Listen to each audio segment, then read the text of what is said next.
మేషరాశి వారికి 2025 సంవత్సరం జనవరి నెలలో యోగించేటువంటి గ్రహాలను కనుక మనం పరిశీలన చేస్తే ఇక్కడ లాభస్థానంలో ఉండేటువంటి శని శుక్రులు ఈ రెండు గ్రహాలు కూడా చాలా అద్భుతమైనటువంటి యోగాన్ని ఇస్తూ ఉంటే రవి కూడా దశమంలో యోగకారకమైనటువంటి గ్రహంగానే ఈ రాశి వారికి ఉన్నారు.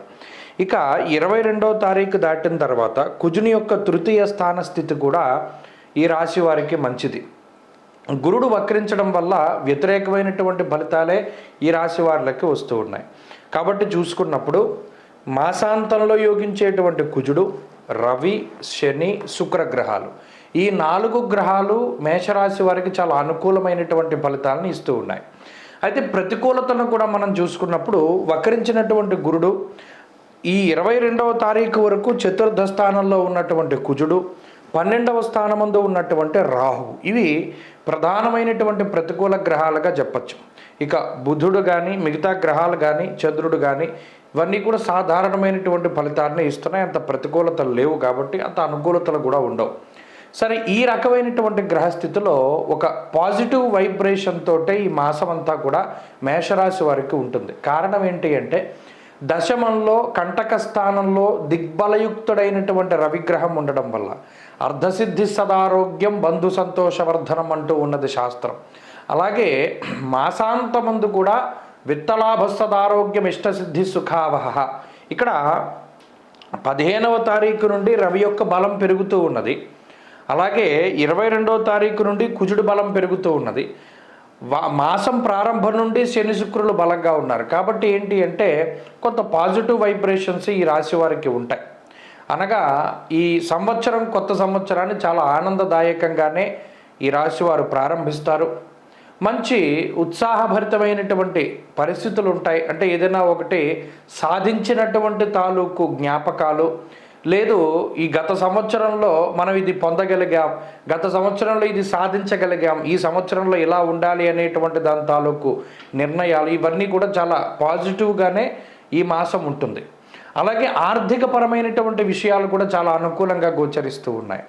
అటు శనేశ్వరుడు శుక్రుడు ఎప్పుడైతే బలంగా లాభస్థానమందు ఉంటారో అది ఒక గొప్ప ఆర్థికపరమైనటువంటి లాభానికి కారణమవుతుంది. ఇంకో విషయం ఏంటంటే ఉద్యోగ సంబంధమైనటువంటి విషయాలు.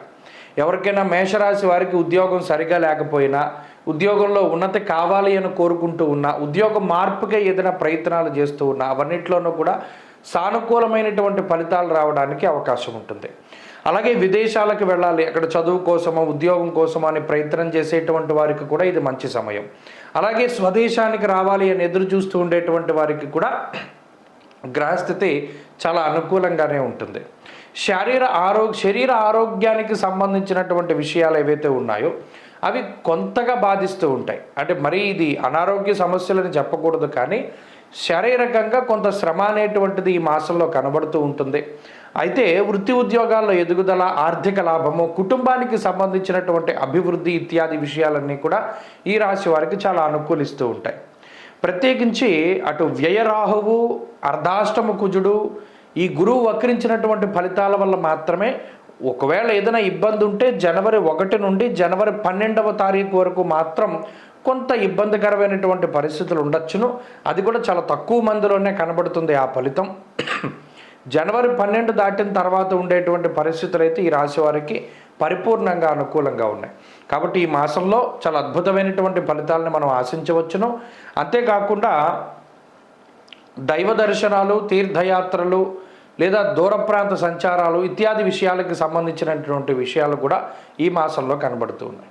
కాబట్టి మేషరాశి వారు మరింత అనుకూలమైనటువంటి ఫలితాలని సాధించడానికై ప్రత్యేకించి సుబ్రహ్మణ్యారాధన ఎక్కువగా చేయాలి. ఎందుకంటే కుజరాహువులు ప్రతికూలత కనబడుతోంది కాబట్టి క్రమం తప్పకుండా ప్రతి మంగళవారం సుబ్రహ్మణ్య స్వామికి అభిషేకం చేసుకోవడం, లేదా నెలలో 2 షష్ఠులు వస్తాయి శుక్ల కృష్ణపక్షాల్లో, ఆ షష్ఠికి ఉపవాసం ఉండి సుబ్రహ్మణ్యారాధన ఎక్కువగా చేస్తూ ఉండే దేవాలయంలో సర్పసూక్తంతో అభిషేకం చేసుకోవడం ఇత్యాదివి చేస్తూ ఉండడం ద్వారా, అలాగే ప్రత్యేకించి కందిపప్పు కానీ మినుములు కానీ దానం చేస్తూ ఉండడం ద్వారా కూడా మరింత మెరుగైనటువంటి ఫలితాలు వస్తాయి.